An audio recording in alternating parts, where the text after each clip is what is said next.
Don't confuse hard work with worth, Julia. You're a girl, born to follow, not to lead. This house, this family name, it was never meant to be passed down to a daughter. That's what my father, the one who was supposed to protect me, said to my face, with the whole family watching. The person who should have stood by me was the one who pushed me out. What about you? Have you ever been treated unfairly, just because you were born a girl? If the answer is yes, then this story is for you. Stay and listen. The table was set in its usual symmetrical precision. Forks aligned, mashed potatoes evenly distributed, cornbread triangles facing the same way. Fall dusk had settled over Estes Park, painting the Reed farm in amber and early shadows. From the outside, we were a picture of small-town Americana. Inside, we were a silent orchestra conducted by one man's belief in legacy. I sat to the left of my brother Brandon, as always. He was polishing his fork on his sleeve, humming some game theme he'd been obsessed with for weeks. My father glanced at him, eyes softening as if the future of our bloodline had just cracked a joke. I waited for the right moment, timed between bites and the second glass of sweet tea. My heart was loud in my ears, but my voice came out even. I got the state scholarship. Silence. Dad looked up. Not startled, more like someone acknowledging a dog that had barked out of turn. You mean that essay thing? It's not an essay thing. It's a full ride. Tuition, housing, meals, for 4 years. I felt the corners of my lips curve despite myself.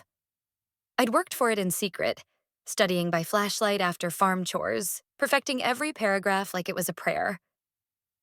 Brandon dropped his fork. That's cool, I guess. Mom dabbed her lips with a napkin. That's very ambitious, honey. But maybe we can save that energy for baking season? You know your Aunt Marnie needs help in November. I looked at her, confused. But this is college.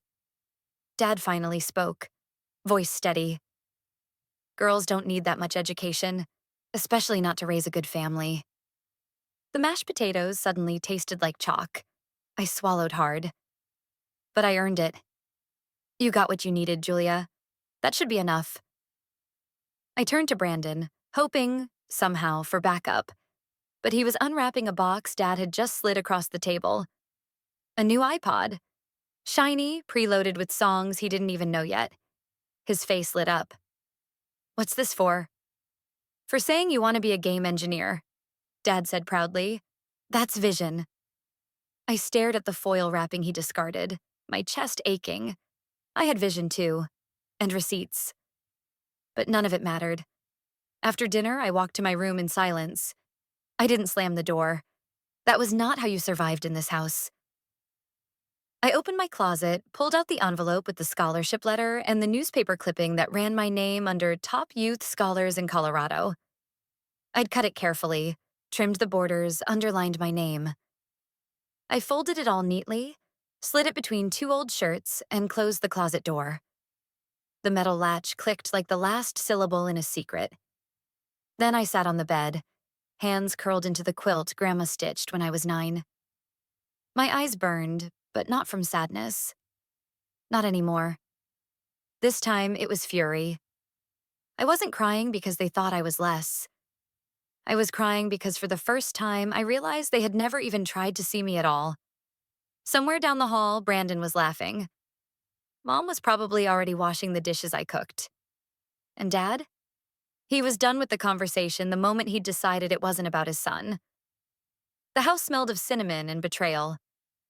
Through the walls, I heard his voice again, calm and immutable. Brandon is our legacy. I clenched my fists under the quilt, nails digging into my palms. And for the first time, the hurt didn't make me small. It made me sharp. I didn't want their money. I wanted to be counted. The leather of the chair creaked beneath me as I shifted, trying to look composed while my fingers clenched the hem of my skirt. The conference room in Greaves' law office was air-conditioned, polished, expensive, all cold surfaces and soft power. A glass pitcher of water sat untouched in the center of the table, sweating quietly, like the rest of us. Outside, summer boiled over downtown Denver. But in here, everything was sterile. Sanitized grief, post-funeral bureaucracy. We'd just buried my grandparents in Estes Park the day before. I'd barely had time to breathe. Greaves shuffled his papers with the slow, deliberate movements of someone who knew exactly what he was about to detonate.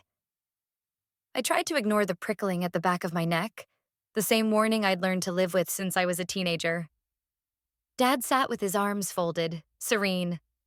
Mom, a polite smile frozen on her lips. Brandon leaned back in his chair, spinning a pen between his fingers, one leg crossed over the other. Carefree, like he already knew the outcome. I glanced at him. You nervous? He smirked. Nah, you'll be in it. They always liked you. I forced a smile, even as something deep inside warned me not to believe it. Greaves cleared his throat. We'll begin the reading of the will as prepared and witnessed in October 2018. My heart fluttered. I'd been in constant touch with Grandpa until that year, helping him catalog books, sending him my essays, visiting during the holidays. I remembered him holding my hand one afternoon saying, "You don't need land to be rooted, but if I have land, you deserve a stake in it." Maybe this time I wouldn't be erased. As stipulated, Greaves continued, the estate, including the property in Estes Park, all associated farmland assets, and the family trust, is to be transferred solely to Brandon Reed. The words struck like a clean blade. My breath didn't come. I didn't blink. I simply froze. Greaves kept reading, unaware or unwilling to pause. The inheritance excludes all other descendants in alignment with the Reed family succession practices. That was it. No mention of me. Not even a trinket, not a clause. Just omission. When he finished, I looked at my parents. Dad met my gaze without apology. He's the rightful heir, he said evenly. It's tradition.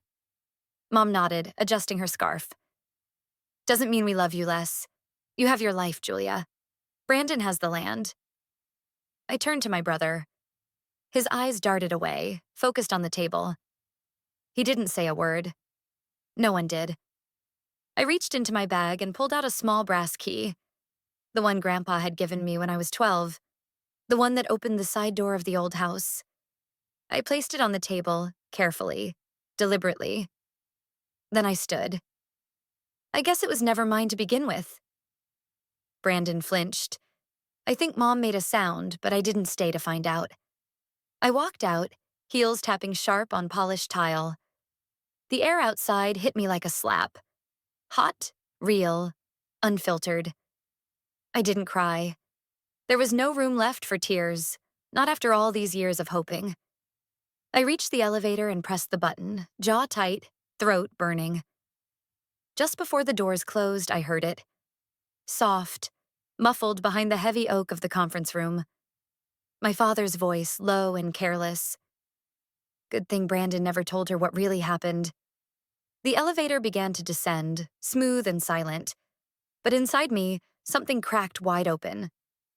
I built my own family, brick by brick, promise by promise, and without a single piece of their inheritance. The smell of fresh-baked cinnamon rolls mingled with the faint sweetness of tulips blooming just beyond the patio door. Riley's laugh echoed through the backyard as Sam chased after her, both of them wearing birthday crowns made of glitter and cardboard.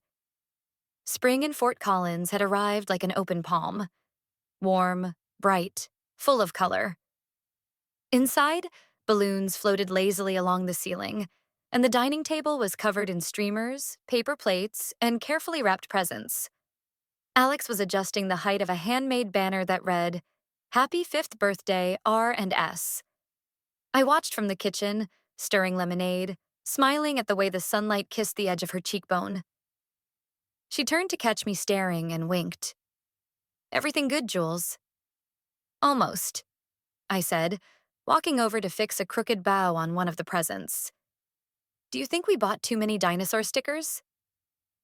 "There's no such thing as too many dinosaurs," she said, then leaned over and kissed my shoulder. They're going to remember this day forever. That's what I wanted.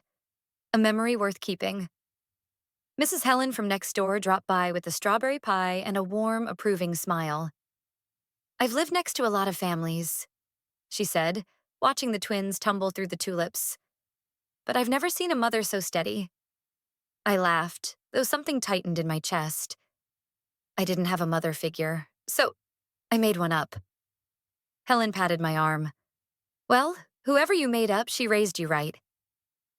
After she left, Alex joined me on the porch swing with 2 mugs of tea. The wind picked up, rustling the banner and scattering petals across the deck. The sound of laughter rose and fell, safe in our small backyard world. Then Alex asked softly, "If your parents showed up, what would you do?" The mug paused halfway to my lips. I lowered it slowly. I doubt they even remember my name. She nodded, didn't press. That's what I loved about her. No unnecessary questions, just space to be whatever version of myself the moment required. We sat in silence for a while, listening to the wind and the children. Then, 3 sharp knocks at the front door. I stood, the swing creaking behind me. Alex followed, her hand brushing against mine. I opened the door, and there they were, my parents, standing on my porch like ghosts wearing smiles. Dad was holding a teddy bear with a blue ribbon around its neck. Mom had a bouquet of tulips, the same kind that were blooming in our backyard, and a card in an envelope edged with gold. Her voice was soft, practiced. "We heard you have twins," she said, her eyes scanning my face like she was trying to match it to someone she used to know. "Can we meet them?" They came bearing toys and old regrets, but it was never really me they missed. It was their chance to stay relevant. The porch still smelled faintly of frosting and candle smoke. Streamers swayed lazily in the breeze, relics of the twins' birthday earlier that day. Inside, the house had fallen into the kind of quiet only a Sunday afternoon could conjure. The kind that made every sound feel too loud, every silence a little too loaded. I didn't step aside right away. I looked at the tulips in Mom's hand, then at the teddy bear Dad was clutching like a peace treaty. His grip was too tight for it to be casual. "You should come in," I said finally. "But let's stay on the porch." They nodded, obedient as guests who'd already overstayed some invisible welcome. I went to the kitchen and made tea. Every movement, boiling the water, steeping the bags, setting down the mugs, felt rehearsed, like muscle memory from a life I no longer lived. I brought the tray outside and placed it on the table between us. Neither of them touched the cups. Mom's eyes scanned the backyard. "It's lovely here. Peaceful." "It is," I said, then leaned back against the railing. "You should have seen the twins with the dinosaur cake." "I wish we had," she replied quickly. Too quickly. Dad cleared his throat. "We miss you, Julia." I tilted my head, studying them like puzzle pieces from the wrong box. "No," I said evenly. "You miss your legacy." They blinked. I didn't wait for them to recover. "You had a daughter who earned her own scholarship, built a family, built a life without asking you for a cent. And you erased her. Now suddenly you're back, with stuffed animals and stories about missing me?" "Please." Dad set the bear down carefully. "It's not like that." "So what is it like?" I asked, folding my arms. "Where's Brandon?" A flicker passed between them, the kind of look that has years behind it. Mom glanced down at her mug. Dad sighed. "He's not planning to have kids," Dad said quietly. "Ever." The silence that followed didn't ask for permission. It settled in like a heavy coat over our shoulders. I stared at them, then let out a laugh that sounded more like a release valve blowing off pressure. "So now I matter," I said, "because your backup plan failed." Mom's eyes filled, but she didn't deny it. I stepped forward, not angry, not even hurt anymore. Just clear. "You gave everything to a son who gave nothing back, and now you want access through me." Their silence was confirmation enough. I turned, reaching for the tray to take it back inside. But we're family, Mom said behind me, her voice trembling like she couldn't quite believe the words didn't mean what they used to. I didn't look back. I just said it flat. Number family doesn't show up 5 years too late. I thought their silence was cruelty, but now I see. It was fear. The sky over Loveland Lake shimmered with late afternoon sun, its surface rippling with the light wind that tugged at the edge of the cafe umbrella. I stirred my iced coffee without drinking it, watching a pair of ducks glide by. Heather was late, not surprising, considering it had been 8 years since I last saw her, and nearly 10 since she left Denver. But when she appeared, slipping through the cafe gate with sunglasses perched on her head, and that same unhurried grace, time folded a little. "Jules," she said, wrapping me in a hug that smelled faintly of lavender and burnt espresso. "You look powerful. You look like someone who finally left accounting," I joked. "God, if only," she replied, sliding into the seat across from me. "Still doing taxes, just on more exotic shores. Portugal for 6 months, then back here for my sins." We laughed, but it didn't last long. "Actually," she said, voice tightening, "you're the reason I reached out." That wasn't something I heard every day. She pulled out her phone, scrolled briefly, then placed it face down on the table. "You remember Brandon's little startup? That blockchain thing?" "Reed Ledger," I said, surprised I still remembered the name. "He called himself a pioneer." Heather smirked. "Yeah, a pioneer who thought tax filings were optional. I was his part-time accountant for a year." I raised an eyebrow. "He ran it into the ground," she said. "Didn't pay his developers. I left just before the collapse. Then his parents started liquidating stuff, land, stocks, to clean it all up." I blinked. "Wait, he went bankrupt?" She nodded. Silently. "He moved back in with your folks. They kept it hush-hush, but I saw the filings. It was bad." I didn't know what to say. The idea of Brandon failing had always felt like fantasy, too far removed from the narrative I'd been fed. Heather leaned forward. "They bet everything on him. When it crashed, they had no one left. Except you." I reached for my phone, thumb hovering over an old, dusty message thread. "Have you ever tried talking to him?" she asked. I nodded. "A year ago, I texted, 'How are you?'" I flipped my screen toward her. The word "seen" stared back like a period at the end of a long sentence. Heather sat back. "They didn't just abandon you, Jules. They bet on the wrong child. And now they're trying to hedge." Her words landed like a final accounting entry. Cold, factual, unmovable. We paid the bill. I walked to my car alone, the lake glittering behind me like it didn't care who was winning or losing. When I got in, a new email notification popped up. From readfamilytrust@gmail.com. Subject, discussion. "We're ready to talk about sharing the family assets, for the sake of your children. Some inherit money, some inherit damage. I chose to pass on neither." The desk lamp hummed quietly in the dark, casting a steady halo over the stack of printed documents beside my laptop. Outside, the wind sighed against the window panes, brushing past the glass as if trying to listen. My fingers hovered over the keyboard, the cursor blinking on a blank email. One last message, one final act of clarity. The letter was already written. It wasn't bitter. There were no accusations, no raised voices in typed words. Just statements. Clean, final, unmovable. To my parents, I don't write this out of hate. If anything, I write because I refuse to carry it anymore. You raised me with silence, tradition, and conditions. You taught me that love was earned with obedience and that blood was thicker than fairness. I won't pass that lesson on.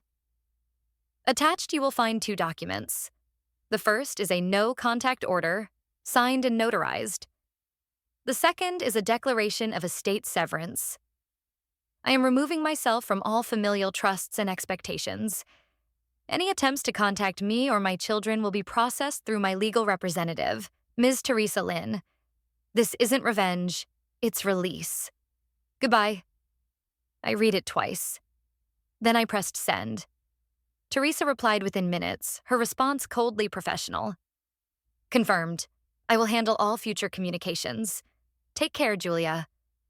I leaned back, exhaling as if I'd been holding my breath for 17 years. Alex appeared in the doorway, barefoot, wearing the navy hoodie I bought him last Christmas. You did it? I nodded. It's done.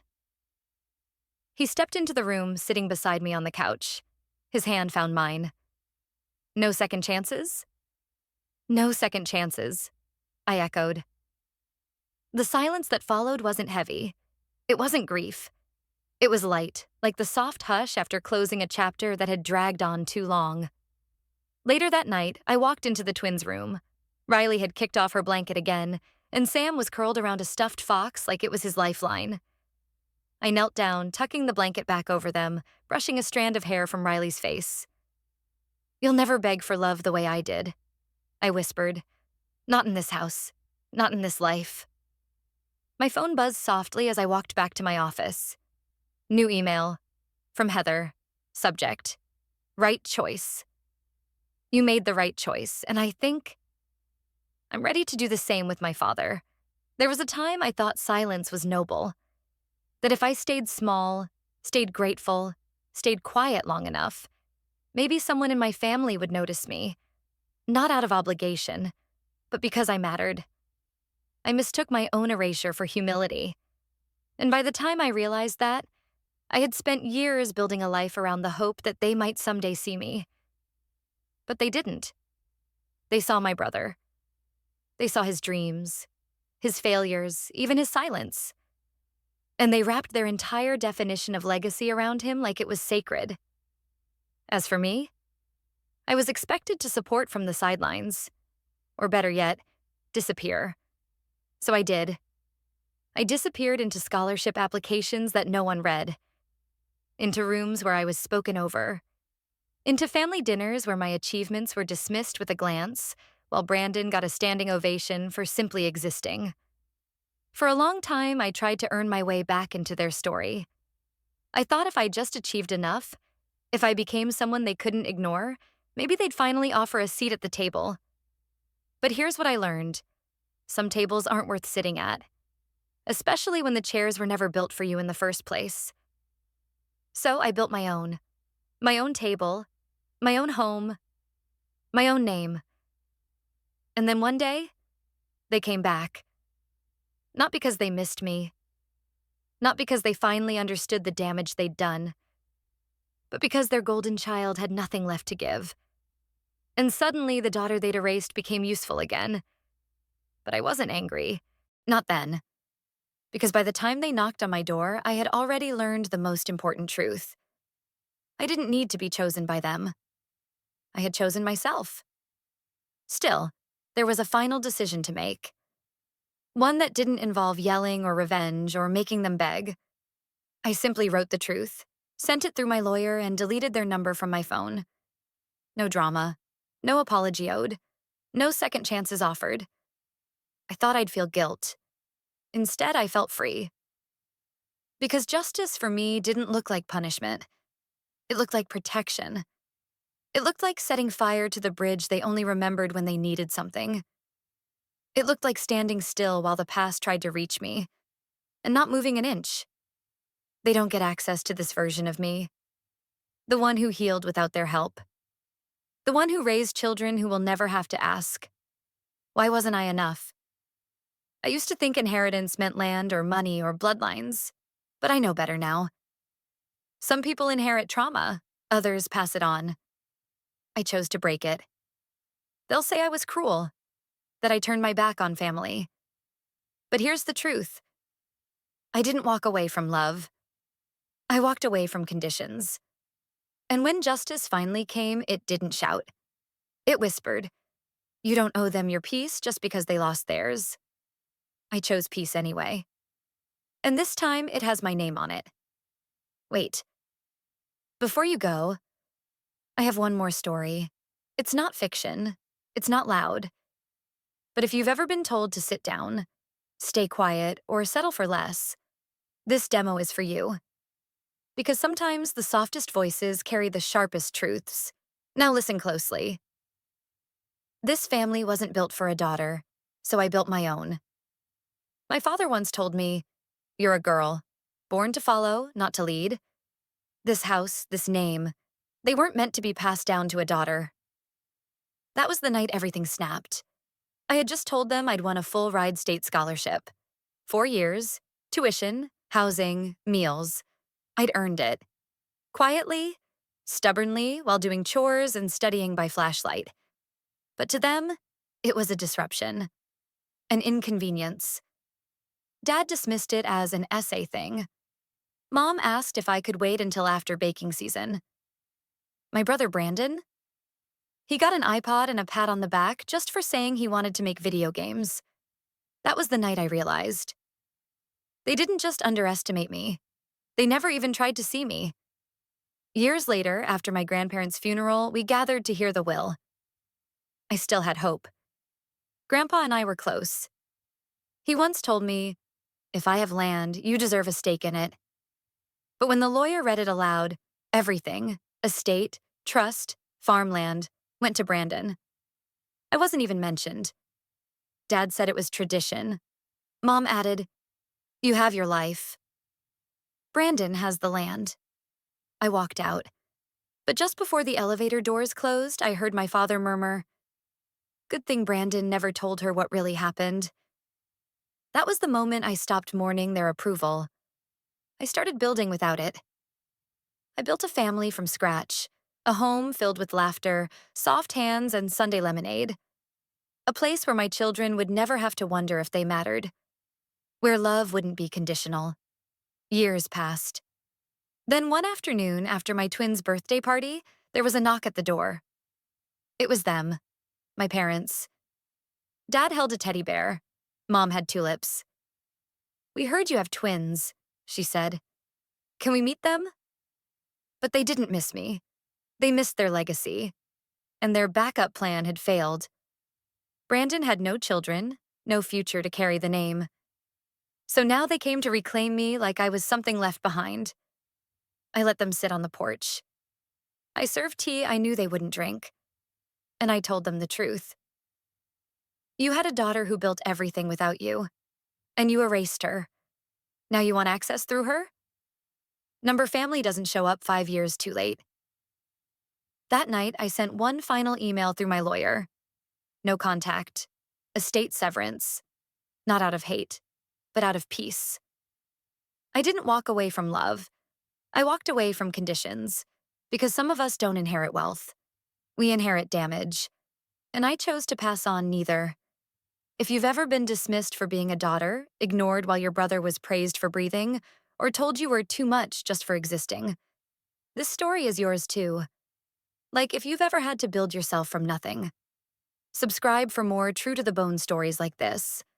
Comment if you've ever said, "I choose peace," with my name on it. Because here, your story matters, and no one gets to write you out.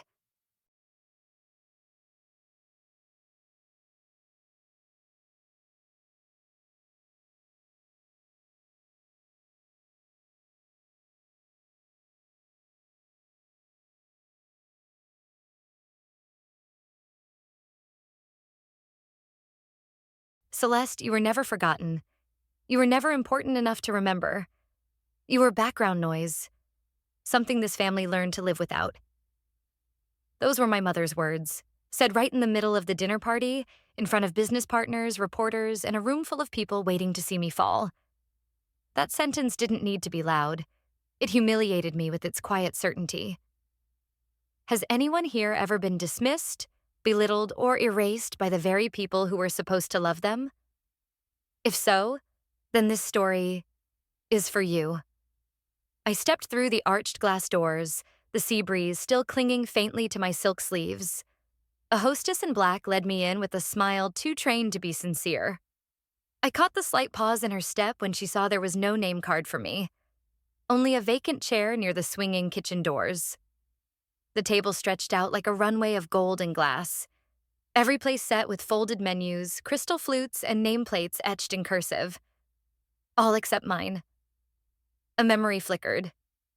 Me, at 19, sitting at this same table, daring to suggest the family invest in green shipping.